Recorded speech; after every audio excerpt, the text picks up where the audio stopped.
waaqayyoo inni sammuu namaa gararraa iddoo isin jirtanitti hunduma keessanii haa ta'u dhaggeeffattootaaf daawwattootaa TV humna wangeelaa har'a dubbii waaqayyoo qabadhee gara keessan dhufeera har'aa fi yeroo torbanoota muraasaaf itti deddeebinee geeddaramsa waaqayyoo biyya keenya irratti fidee kana walii wajjiniin ilaalla. Waldaan attamitti ilaalaa jirti attamitti immoo ilaaluu qabdi isa jedhu anis karaa kootiin dubbii waaqayyoo ilaalchisee wantoota tokko tokko isinitti dubbadha. Ergasii booddees immoo namoota garaagaraa interview gochuudhaan isinifan dhiyeessaa iddoo jirtanitti itti gargaaramaa dhimma itti ba'an isiniin jedha. Warra macaafa qulqulluu qabdanii wangeelaa gooftaa keenya Yesuus Kiristoos isa Maatiyos barreesse boqonnaa 20 lakkoofsa 19 fi 20 irra jiru duwwaan dubbisaa ka'eedha. Guyyaa jalqaba torbaniitti gaafa sanbata guddaa sana galgala bartoonni Yihuudoota waan sodaataniif mana cufatanii taa'anii yommus Yesuus dhufee isaan gidduu dhaabbatee nagaan isiniif haa ta'u isaaniin jedhe. Kan arga jedhee booddee harka isaa lamaanii fi cinaacha isaa isaanitti argisiise. Bartoonnis goofticha arganii gammadanii jedheetu dubbata. Gooftaan keenya Yesuus Kiristoos turtii ergamootaa wajjiniin godhe biyya Israa'el keessa deddeebi'ee waggaa 3 walakkaa barsiisa kennaa dhukkubsatoota fayyisaa seexanoota baasaa hojii aangootiif dinqii garaagaraa godhaa akka ture beekamaadha. Turtii bartootaa wajjiniin qabaate kana keessatti yoo xinnaate si'a 3 akka harka cubbamootaatti dabarfamee kennamu akka du'u akka immoo guyyaa 3 booddee du'a keessaa ka'u ichisee mirkaneessee isaanitti meera. Kanaaf bartoonni gurraa qabu jechuudha. Dhiphina Kiristoos irra ga'uuf jedhu waan inni ta'uuf jedhu du'a attamiitiin akka du'u erga du'ees booddee immoo du'aa akka ka'u itti mee ture. Waan nama dinqu keessaa garuu bartoonni yeroo Yesuus Kiristoos qabamu namni kana yaadate hin jiru. Yeroo inni fannifamu, yeroo inni fannoo irratti du'u, fannoo irraa gabboofamee yeroo inni itti awwaalamu namni guyyaa sana lakkaa'ee guyyaa 3 booddee Kiristoos du'a keessaa hin ka'aa namni jedhee eege hin jiru bartoota keessa. Waan na dhibetu anaani bartoonni Kiristoos guyyicha lakkaa'uu dhiisan malee dubbiin itti hime kana dubbiin isaan barsiise kana yaadachuu dhiisan malee warri isa fannisiise warri isa ajjeesise warri Fariisotaa garuu yaadataniiru dubbicha yaadataniitu mootii warra Roomaa bira dhaqanii namichi kuni guyyaa 3 booddee du'aan ka'aa jireera sababa ta'eef ergamoonni isaa dhufanii hatanii du'aa ka'e immoo jedhanii uummata keenya akka wal dhaalchifnee fi eegduun itti nuuf ramadamee nuufi haa eegu jechuu isaanii maal jechuudha yoo inni dhuguma ka'eessi achitti gad deebisuuf achitti ajjeesuudhaaf jechatu dhagaa gurguddaa namni irraa gangalchuu hin dandeenye Yesuus irra kaa'anii dhagichi immoo gangalfamuun isaayyuu akka beekamuuf immoo mallattoodhaan godhamee akka hin gangalfamneef gangalfameera moo hin gangalfamne jedhamee ittiin beekamuuf mallattoon immoo itti godhameetu eegdonni immoo darabeedhaan taa'anii Kiristoosiin akka eeganiif halkanii guyyaa eegdonni itti ramadaman jechuudha wala isaatti. Ilaalaa egaa asii bartoonni warri si'a 3 ol dhaga'an warri Kiristoos taa'ee hojii kootee isaan barsiiseen dagatanii warri utuunni haasa'u warri dhaga'an warri beektuu macaafaaf Fariisotaa warri Kiristoosiin ajjeese garuu yaada kana qalbifataniitu nan ka'aa jireera kuni utuun akka dhiironni ka'uchitti gad deebisuuf jedhanii isaan immoo akka isaan kana godhanitu argina jechuudha. Egaa guyyaan sanbata guddaa kuni guyyaatti Kiristoos du'aa ka'uudha guyyaa 3ffaadha jechuudha. Guyyaa 3ffaadha. Hin ka'e Kiristoos akka jedhee ture akka abdachiise akka kakate sanatu du'a keessaa ka'e dhagaa sana ofirraa gangalchee waan itti tolu anaanii yeroo Kiristoos du'a keessaa ka'e eegdonni itti bitamanii iddoo sana jiran loltoonni warra Roomaa du'aa ka'u ija isaanii fooniitiin arganiiru yeroo dhagaa inni gangalchu warri rafanis irriba keessaa dammaqanii dhagaa jedhu sanaanii irribaa dammaffatee ka'aan jira na ilaalaa jedhee dhuga baatuuni jiru jechuudha. Kiristoos gaafa inni dhugaa beessa maqaan Waaqa gaafa inni du'aa keessa maqaan Waaqayyoo bara baraan galateeffamu hin ka'e Yesuus. Egaa bartoonni isa kana beekanii itti mameera waan ta'eef guyyaa sana guyyaa gammachuu guyyaa ilillee guyyaa galataa guyyaa kolfaa guyyaa itti misiraachoo du'aa ka'uudhaa himan guyyaa lallaba haaraa guyyaa boqonnaa haaraa ture guyyaan sun. haa ta'u iyyuu malee guyyaa kana lakkaa'uu dhiisuu irraa kan ka'e yaada waaqayyoo itti himamaa ture sana hubachuu dadhabuu irraa kan ka'e hojii waaqayyoo isa dinqisiisaa utuun ayyaaneffatiin utuun galateeffatiin akka wanti tokko hin taanetti balbala isaanii cufatanii mana keessa taa'aa jiru bartoonni. ilaala wanti guddaan ala sanaa ta'e du'aa ka'uun ta'e Kristos ilmi waaqayyoo humna du'aa cabsee du'a takka nama gadhiiftee hin beekne humna du'aa cabsee aangoo du'aa galagalchee ka'e. Waaqayyoo Kristosiin du'a keessaa kaasuudhaan aangoo isaa isa guddaa mul'iseera. Bartoonni garuu asii balbala cufatanii jiru. Hojii waaqayyoo ittiin irree isaa mul'ise du'aa ka'uu sana isaan arganii ittiin gamman balbala cufatanii jiru. Balbala cufannee jirraan waan waaqayyoo godhaa jiru argaa irraa hubannee irraa. Firoota ko ji'oottan arfan kana keessa waaqayyo biyya keenya irratti jijjiirama guddaa isaati kan inni fide. Jijjiirama guddaa isaa. Waldaanii yoo xinnaate waa'ee kanaa amma beekumsa kootti jechuudha. Gara waggaa 25 miixatti kadhataa turte waldaan. Waldaan biyya keessa jiranii mul'isanii kadhachuu hin danda'an yoo ta'an gola isaanii keessatti boo'aa imimmaan dhangalaasaa turan. Sababiin isaa haqatu bade sababa ta'eef. Dhiiga dargaggootaatu karaa irratti akka bishaanii dhangala'aa ture sababa ta'eef. Mirga namaatu sarbame sababa ta'eef. Namni ba'ee galuu sodaate waan ta'eef waldaan kiristiyaanaa boo'icha keessa wawwaannaa keessa turte. Waldoonni diyaaspooraa jiran immoo ifa baasanii soomaaf kadhata labsanii waa'ee biyya keenyaa waa'ee saba keenyaa waaqayyoon kadhanna jedhameetu kadhatamaa ture. Waggaa dheeraadhaaf jechuudha. Kadhatamaatu ture. Har'a immoo waaqayyoo yeroo inni fiixee isaa nu agarsiisu yeroo qummuudee ol ba'u gatiin kadhannaa waggaa dheeraadhaaf yeroo waaqayyo mimmaan saba isaatii haquu jalqabu yeroo dhugaan ol ba'ee dhugaa ta'ee mul'achuu jalqabu isa immoo arginee galateeffachuun immoo ga'ee keenya jechuudha. Waan waaqayyo nuuf hojjetetti waaqayyoon galateeffachuun waaqayyoon jajuun waaqayyoon eebbisuun nurraa eegama. Hojii waaqayyo hojjetaa jiru arguun nu barbaachisa jechuudha. Balbala cufamaa keessa jira yoo ta'e balbala cufamaa sana keessaa baanee maal godhaa jira waaqayyo biyya koo keessatti maal godhaa jira waaqayyo saba koo gidduutti maaltu dhufaa jira garamitti adeemaa jirra qilleensa attamii qilleensaa jira aduu attamiitu nuu ba'aa jira ulfina maaliitu dhufaa jira maaltu qummuudee ol ba'aa jira seedhu namoonni waaqayyoodha har'arra dhaabatanii bor arguu waan danda'aniif xinnoorra dhaabatanii guddaa ilaaluu waan danda'aniif. Karaa qalloo ilaalanii itti gala guddaasaa galma guddaasaa arguu waan danda'aniif isarra dhaabannee galateeffachuun keenya baay'ee barbaachisaadha jechuudha. Namoonni meeqa akka ittiin akkasin hubattanii waa'ee kanaa waaqayyoon galateeffachaa jirtan hin beekne. Garuu yoo galateeffachaa jirru yoo ta'e waa'ee kanaa waaqayyoon galateeffachuun keenya baay'ee barbaachisaadha jechuudha. Mootota macaafa moototaa isa lammaffaa boqonnaa 7 lakkoofsa 1-2 hidhattanii yoo laaltanii Samaariyaan hin beelofte warri diinaa dhufanii waan marsaniifi waan nyaatan dhabanii salphina guddaa salphatanii hamma ijoolleen amma haati mucaashee nyaattutti yeroo isaan ga'anidha. Waan nyaachuu dhowwaman Israa'eloonni hamma nyaachuu ga'an ture. Salphina guddaaf yeelloo guddaa ture. Barri suni bara raajichi Elsaan fa'aa turanidha.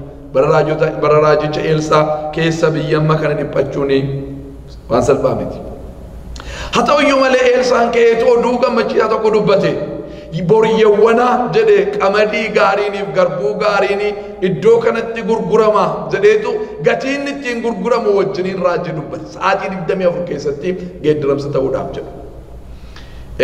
Haa ta'u iyyuu malee namni hoogganaan mana mootummaadhaa hoogganaan waraanaa kan ta'e ka'eetu bantiin dhumti waaqaa banamee kun yoo garuu bantiin waaqaa banamee waaqarraa yoo garuu beeyyuu wanti atamma dubbatte kun ta'uudhuma hin danda'u jedhe. Akkeen Elsaan hin ta'a ta'uudhaafi ati garuu irraa nyaattu. Waan isin dinquu hin ta'e seenaa sana yoo dubbiftan boqonnaa 7 yoo dubbiftan guutummaa isaa seenaan sun hin ta'e yeroo seenaan sun ta'e garuu uummati midhaan bitachuudhaaf qamadii bitachuudhaaf dirrisee magaalaa keessattuu galuutu namicha hin ta'u kun jedhe sana ajjeesaniitu irra ba'an. Ta'uusaa ijaan argeera ofiisaatii garuu irraa nyaanne. Maal isiniin jechuun barbaada? Waan itti dadhaban tokko irraa nyaachuun eebba waaqayyooti. waan itti dadhaban tokko arganii itti gammaduun eebba waaqayyooti. Inni kaan kadhataan dadhabaa ture. Inni kaan immoo keessa seenee dhuma qabsoo godhaa ture, dhiiga isaatti dhangalaasaa ture, lafee isaatti caccabsaa ture, sassata malee lubbuu isaa itti kenne, qabeenya isaa itti dhabe, mana hidhaa keessatti mana hidhaa keessatti miidhamaa, garmalee miidhamaa, mirgi isaa sarbamaa, wanti dhala namaarra ga'uun irra turre baay'een irra ga'aatu ture. Karaa baay'ee miidhamee jechuudha. Wanti gatiin itti ba'e kuni yeroo inni dhufu immoo ija isaarraa nyaachuun warri itti dadhaban warri itti miidhaman kuni ija isaa jalqabaa kutatanii nyaachuun immoo baay'ee barbaachisaadha jechuudha. Nyaachuuf immoo maal gochuun nurra jira? Dura beennee wanti kun waaqayyo biraa nuu dhufee, wanti kun isa nu eeggachaa turreedha, wanti kun isa nu gatii itti baafneedha jedhanii mirkaneessanii ilaalanii fudhachuu barbaachisa jechuudha. Fudhataa jirraa laata? Manni baay'een fudhataa jira. Sabaaf sablammooti baay'een utuu isaan waan kana jajanii fudhatanii ilaalaa irra miidiyaa irra. Sabni keenya immoo akka kanatti caalchisee simachuun caalchisee harka isaa walitti buusee gammadee simachuun irra ture. Akka sanatti simateera laata? Akka sanatti simataan jiru yoo taane akka sanatti simachuun keenya baay'ee barbaachisaadha. Fariisonni beektummaa caafotaa geggeessitoonni Israa'el Masiihiin akka dhufu eegaa turanii barsiisaa turan. Abdiin isaanii dhufuu Masiihichaati. Yeroo hundumaa wanti isaan lallaban, wanti isaan dubbatan, abdiin isaan qabna jedhanii himan suni maal ture? Waa'ee dhufuu Masiihii sanaati. Masiihichi hin dhufe utuu isaan hin beekin, karaa isaan hin eegneen isaan gidduutti dhufe argame Masiihichi. Masiihicha yeroo argan garuu Masiihii sana fudhachuu itti ulfaate, hin dadhaban. Karaa isaan hin eegne dhufe waan ta'eef, akkaataa isaan hin eegnetti dhufe waan ta'eef, isaan karaa ofii isaanii qopheessanii jiru. Karaa ofii isaanii qopheessuudhaan karaa isa Waaqayyo fide sana fudhachuu waan dadhabaniif Fariisonniif beektummaa caafaa hamma Yohaannis cuuphaa fudhatanii Kiristoosin fudhachuu dadhabaniif yeroo tokko. Kanaaf tarii karaa biraa eenne yoo ta'e, tarii akkaataa biraatti eenne yoo ta'e, nu waa'een karaansaa waa'een akkaataa inni itti raawwatu nu dhibuun irra hin jiru. Wanta barbaannu sana arganneerra taanaan, wanti nuyi eegaa jechaa kadhataa boo'aa itti gatii baasaa itti wareegamaa turre sun dhufeera taanaan, abbaan ittiin dhufe, karaan ittiin dhufe, akka inni ittiin dhufe sun nu dhibuun irra hin jiru jechuudha. Wanta barbaanne sana fudhachuun keenya baay'ee barbaachisaadha. Hojii ergamootaa boqonnaa 12 irratti yoo ilaaltanii lakkoofsa tokko kaatanii ciqileen Heroodisii namoota warra waldaa kiristaanaatiif bu'aa ta'an irratti hammaatee jiraadha. Ciqilee isaa warra bu'aa waldaa kiristaanaaf ta'an irra dhaabbateedha. Kanaaf maal godhee Yohaannisiin Yaaqoobiin qabsiisee, Yaaqoob irraa morma kuchisiisee, du'uun Yaaqoobii Yihudoota garaa ciibse. Ilaalaa du'a namaatti gammadu warri Yihudoota. Isa booddee inni kun akka isaan gammachiise gaafa argu, inni immoo isaan gammachiisuu waan barbaaduu fi Phexrosin immoo deebi'ee qabsiise. Phexrosin Yaaqoob, Phexrosiif Yohaannisi utuboota jedhamaniitu beekamu. Warra 12 keessaa, warra ergamoota 12 keessaa, warra sadaniiti isaanii immoo warra utuboota jedhamanidha. Warra Kiristoositti aananii jiranidha jechuudha. Kanaaf Yaaqoobin yeroo ajjeesisu, Phexrosin immoo qabsiise. Eenyutu ittaanee dhufattanii yaaddu? Yohaannis ittaanee dhufa ture. Garuu yeroo Phexros qabamu waldaan kiristaanaa utuu gargar hin kutin Waaqayyoon kadhate. Eessatti kadhate turte? Mana haadha Yaaqoobfaatti kadhatama ture kadhannaan sun. Yaaqoob isa kam? Yaaqoob isa mormirraa citee du'e. Mana Yaaqoobfaatti kadhannaan ta'a. Waa'ee eenyu? Waa'ee Phexros. Attam jarri kun Waaqayyoon amanani. Kaleessa Yaaqoob irraa mormi citeera jedhanii abdii kutatanii hin dhiifne. Waaqayyo hin danda'a. Harka namicha hamaa, harka namicha gara jabeessa Heroodis kana waa'ee seenaa Heroodisiin etuuni yeroo qabaadhee isinitti amanuu hin dandeesse. Nama baay'ee gara jabeessa, nama hamaadha. Nama kan harkaa hin baasa Waaqayyo Phexrosin jedhanii amananiitu Waaqayyoon kadhataa turan. Phexros yeroo qabamu harka isaaf miila isaa funcuudhaan hidhanii mana hidhaa keessa galchanii seenaa keessatti amma har'aatti iyyuu jechuudha. Eegdonni hidhamaadhaa wajjin mana hidhaa keessa galanii kan hidhamanii Phexros wajjin. Eegdonni bitaa isaaf mirga isaa ciisu wajjiniin hidhannaa hidhatanii jechuudha. Harki isaaf miilli isaa hidhamaadha. Manichi dukkana. Alammoo eegdota lamatu jira. Eegduu afurtu nama tokko eega Phexrosin, nama tokko. Eeguun ilaala si'a afur immoo itti wal geeddaru namni tokko sa'aatii, gurmuun tokko sa'aatii ja'a eega jechuudha. Guyyaatti sa'aatii 24 keessatti nama 16tu Phexrosin eega. Balbala sibiilaatiin immoo cufameera manichi. Erga balbala sibiilaa sana bira darbanii ammas immoo kellaa biraa keessatti immoo sibiilatti cufamee jira jechuudha. Balbala cufaa lama keessatu jira Phexros. Sibiilli harkaan miillatti jira, socho'uu hin danda'u. Eegduun bitaaf mirga jiru, eegduun ala sana jiru, balbalichis balbala sibiilaatiin namni qabsiisee jiru Heroodisi keessaa ba'uun waanuma yaadamu hin turre. Waaqayyo kadhannaa isaanii dhaga'ee ergamaa isaa waaqarraa ergeetu Phexrosin achi keessaa baase. Isa keessa hin naqu, seenaan isaa dheeraadha waan ta'eef achi keessaa baase. Ergasii booddee Phexrosin eessatti geessaa warra kadhataa jiru biratti geesse. Dhaqee balbala rurrukute Phexros. Hojjettuun mana sanaa dhuftee warra kadhatan keessa hin jirtu eewu jennaanii anaanaa baniin sagalee Phexros ture. Warra kadhataa jiran dhatteetu Phexros dhufeera jettee.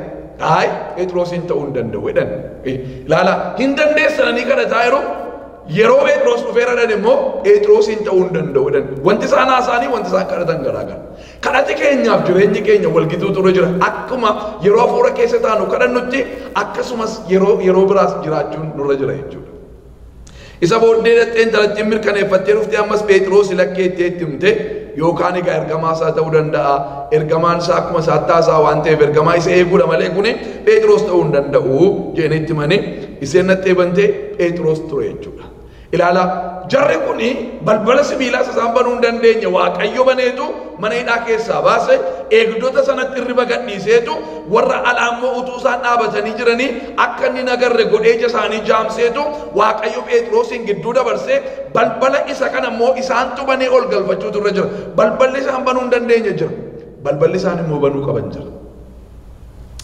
Waaqayyo sirna waggaa 27 ture kana dhugaa dubbachuudhaaf akkaataa diigamuu hin dandeenyettitu ijaarame. Waaqayyo garuu hin diigee dhumatu waan haaraa achi keessaa futtaasee ol baasaa jira. Waan haaraa. Balbala keenya bannee fudhachuun immoo kan keenya jechuudha. Sanuu banuu hin dandeenye baay'ee isaa baneera Waaqayyo. Erga inni banee isa sammuu keenya, isa qalbii keenya, isa hubannaa keenya immoo bannee nuyi arginee fudhachuutu nurra jira jechuudha. Kadhatanii yeroo Waaqayyo deebii fidu deebii fudhachuu dhiisuun kisaaraa guddaadha firoota koo. Deebii Waaqayyo fide kana yoo utuun fudhatin akka salphaatti of bira dabarsine ilaala. Hin dhufa darbuu danda'a hin fayyadamnu taanaani yoo darbe carraan guddaan kun, yoo darbe ulfinni guddaan kun, yoo darbe nu jala akka xabaatti isa miti utuu nuyi jennu. Utuu nuyi qeenxee meeqatti baafnu, utuu nuyi maqaa meeqatti moggaafnu, utuu nutti bita galee jiru hubachuu wal dhaallee yoo nu bira darbe waggaa 30tti, waggaa 50tti, waggaa 100tti tarii deebinee fiduu dadhabnaa laata jireen sodaadha. Dhaloota keessaniif kun tarii carraa isa dhumaatii laata.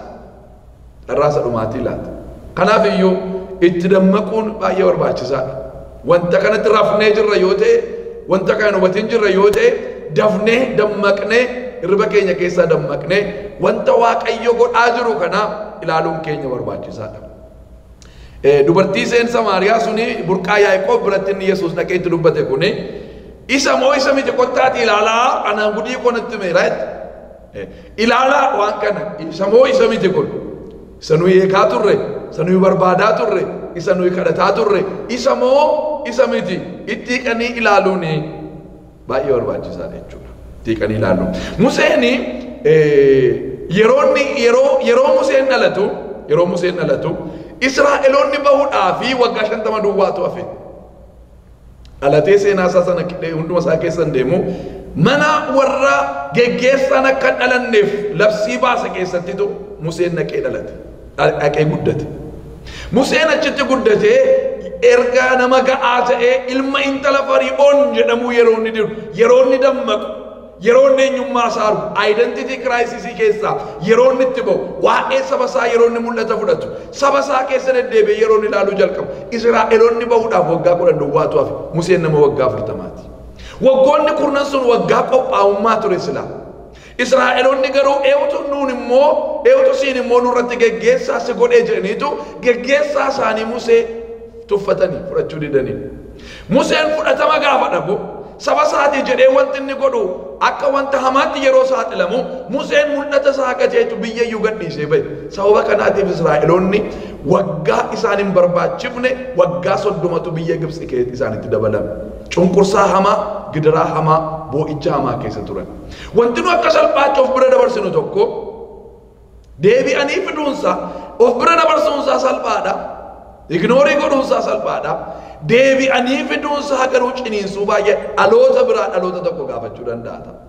Lubbuu baay'ee galaafachuu danda'a. Firoota koo kanaafi waan kana ilaaluun keenya baay'ee barbaachisaa. Aayideen isin jajjabeessa.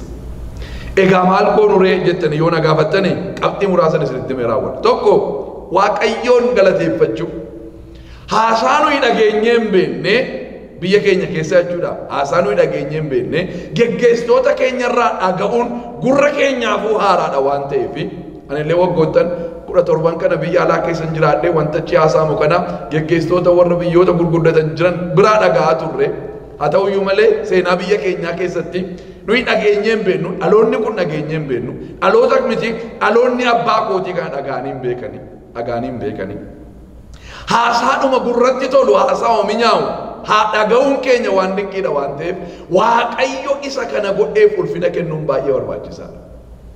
Isa immoo fuulduratti waa akka ilaallu abdii akka godhannu isa fideef wantumti amma ji'a 3 fi ji'a 4 kana keessatti hojjetame iyyuu waan salphaa miti sababa ta'eef hidhamaan keenya manaraatti gadhiifamuunsaa. Dhaaboleen poolitiikaadhaa walii wajjin taa'uun alaabaan garaagaraa dhufee iddoo tokko hiriiruun waan salphaa miti waan ta'eef. Namni akka namaatti ilaalamuunsaa iyyuu waan salphaa miti waan ta'eef. Geggeessaa gadoof deebisee namoota hojjetuuf of caalaatti lakkaa'ee hojjetu argachuun iyyuu waan dinqiidha sababa ta'eef waa'ee kanaaf Waaqayyoon jajuuf Waaqayyoon galateeffachuun baay'ee barbaachisaa. Kanaaf waldaan waa'ee kanaa kadhachaa turtanii waa'ee kanaa deebitanii Waaqayyoon galateeffachuun qabxii isa guddaadha. Inni lammaffaani hanqina jiruuf qaawwaa jiru lakkaa'uu dhiifne wanta waggaa 100 ol bade yeroo muraasatti hundasaa deebii argachuu hin dandeenyu sababa ta'eef hanqina jiru lakkaa'uu dhiifne iddoo hanqina sanaa dhaabachuu nan danda'a. Humna na bira jiru, dandeettii na bira jiru, beekumsa na bira jiru yoon itti dabale yoon itti irratti investii godhe qaawwaan jiru kun cuqqaalamuu danda'a. Wanti amma hanqina ta'e argamu kun guutuu danda'a. Ani iddoo qaawwaa sanaa nan guuta jenne gaarummaa amma argame irratti xiyyeeffachuun keenya baay'ee barbaachisaadha jedheen yaada. Sadaffaa irratti wanta jechuu barbaadu ejaa ba'uurraa of eeggachuutu nurra jira. Miidhama guddaa keessa turre sababa ta'eef miidhama guddaa abbaa itti dhabne, haadha itti dhabne, obboleessa itti dhabne, obboleettii itti dhabne, fira itti dhabne, beekaa itti dhabne, waldhaalaa itti dhabne, dargaggeettii itti dhabne, haadha itti dhabne, wanti nuyi itti hin dhabin maaltu jira? Qabeenya keenya itti dhabne, waan hundumaa itti dhabne waan ta'eef eenyummaa keenya itti dhabne, namummaa keenya mirga Waaqayyo itti nuume itti dhabne sababa ta'eef madaan saba kanaa madaa guddaadha. Madaan saba Oromoodha. Madaa keenya ilaallee ejaa ba'uudhaaf kaana taanaan garuu waanuma warri kaan godhan irraa waan fooyyee qabuun goonu jechuudha nus. Waan isin dinqu akkuma warri kaleessa nu miidhannu godhan sana nus deebinee har'a goona yoo taane ammayyuu isaan aangoorraa bu'aniitu nu geggeessaa jiru jechuudha. Maa jechuudha? Wangeela Maatewos boqonnaa 5:38-48 irratti yoo ilaaltani yoo namni maddii keessa mirgaa si kabalee isa bitaa sitti qabeera sagaleen Waaqayyoodha. Maa jechuudha kun? Yoo si kabalee ati deebitee kan kabaltu yoo taate, yoo jasi yaamsanii ati deebitee jaamsita yoo taate, yoo ilkaan sirraa cabsanii ati ilkaan sirraa cabsita yoo taate ammayyuu isaantu si geggeessaa jira jechuudha. Waanuma isaan godhan irraa agartee godhaa jirte jechuudha. Yoo isaan maddii keessa kabalanii isa bitaa itti qabdi ati immoo situ maal godha kana kabalee na dhufee si kabalee taanaan geggeessaa irkaa fuuteette jechuudha. Situ geggeessaanii jira jechuudha. Geggeeffamaa jirte inni kabalee atis qooda kabali yoo kabalte isa si geggeessaa jira. Yoo kanas kabaleette deebi'ee yoo si kabale situ geggeessaa irkaa fuuteette jechuudha. Geggeessaa fuudhutu nurra jiran maaliin geggeessina? Akkuma geggeessitoonni keenya nu labsaa jiranii nus bara keenya guutuu wangeela keetti labsaa akkuma turre warra nu jibban jaallachuu, warra hamaanuu oolaniif gaarii deebisuu gaarii oolu jireenyatti waaqayyo nama uume namatti agarsiisu nama akka namaatti kabajuutu nurra jira. Kanaaf ejaa baasuurraa of eeggachuun keenya baay'ee barbaachisaadha jechuudha. Waldaan kiristiyaanaa yeroo hundumaa jastisii-dhaaf dhaabatti. Haqaaf dhaabatti waldaan kiristiyaanaa. Sabni garagaraa saba Oromoo miidhuudhaaf iyyaa wawwaataa dubbataa akkuma turte sabni Oromoo immoo saba kan biraa miidha yoo ta'e ammas waldaan kanaaf dhaabachuutu seerra jira jechuudha. Waa'ee haqaadha. Kanaaf ejaa baasuurraa of eeguutu nurra jiran isiniin jedha. Inni arfaffaan jijjiiramni dhufeera. Jijjiiramni kun eessaayyuu haa dhufu karaa inni dhufeef akka inni itti dhufe dhiibnee fudhachuutu nurra jira. Jijjiiramni Israa'el eegu mana Fari'oon keessaa dhufe karaa Museedha. Har'as jijjiirami isheenuu hin jaallanne opiiniyoo keessaa yeroo jijjiirami dhufu jijjiirama fudhachuutu nurra jira jechuudha. Jijjiirama barbaanna waan ta'eef karaa nuyi barbaannu jaallannu kunuunsinu kaarpeetii diimaa afnee karaa nuyi simachuu barbaannu dhufuu yoo dide wanti nuyi barbaannu jijjiirama taanaan nama jijjiiramitti hin dhufu dhiibnee jijjiirama fudhachuun keenya baay'ee barbaachisaadha jedheetan hubadha. Inni shanaffaan yeroo geeddaramsi ta'u yeroo jijjiirami ta'u kana wanta baay'eetu ta'a kana wanta baay'eetu ta'a wanta nuyi hin eegne wanta nuyi ittiin qophoofne wanta nuyi hin yaadne wanti nu rifachiisu wanti garaagaraa ta'uu waan danda'uuf hubannaa qabaachuun baay'ee barbaachisa. Namoonni waaqayyoo namoota hubatoodha. Kanaaf waa hubachuun waa xiinxaluun alanfachuun ariifatanii waa keessa galuu dhiisuun ariifatanii waa murteessuu dhiisuun baay'ee barbaachisa. Hubateef hubannaan barbaachisaadhaan isiniin jedha. Dhumarratti namootaaf waan hojii hamaa adda baafnee ilaaluun barbaachisaa. Namootaaf hojii hamaa waaqayyo cubbuudhaa fi cubbamaa gargar baasee ilaala. Cubbuu hin jibbaa, cubbamaa immoo hin jaallata.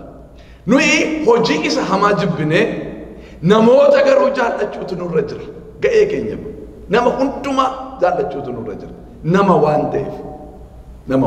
Namni namummaa isaatti jaallatama. Sanyii kamiinuu haa ta'u, afaan kamiinuu haa dubbatu, nu miidhini, hojii isaa jibbaa, miidhaan inni godhe balaaleffata, yaada isaa isa hamaadhaan mormaa, namicha garuu jaallachuuf, namicha rakkina inni keessa jiru keessaa gara waan qajeelaatti fiduun keenya baay'ee barbaachisaadha jedheetan yaada. Kanaaf walumaa galatti namoota geeddaramsa kana fidaa jirru harka isaanii mirgaa taane harka isaanii mirgaa qabne jabaadhaa jennee hanqina isaan qabanitti isaan ifachaa hanqina isaan qabanitti isaan gorsaa hanqina isaan qabanitti isaan qajeelchaa gaarii isaan hojjetaniif isaan jechaa jabaadhu ittiin jechaa harka isaanii mirgaa taanee deemuun baay'ee barbaachisaadha isiniin jedha. Ergaa kana namoota garaagaraa wajjin interviiwudhaan bifa interviiwuutiin bifa gaaffiif deebiitiin isiniin fida. Waaqayyo isin haa eebbisu. Baay'een isin jaalladha. Turtii gaarii Baleni dhiyeessa galataa garaa keessa Sida baleni dhiyeessa galataa garaa keessa Sida baleni dhiyeessa faarfannaa garaa keessa Sida baleni dhiyeessa faarfannaa garaa keessa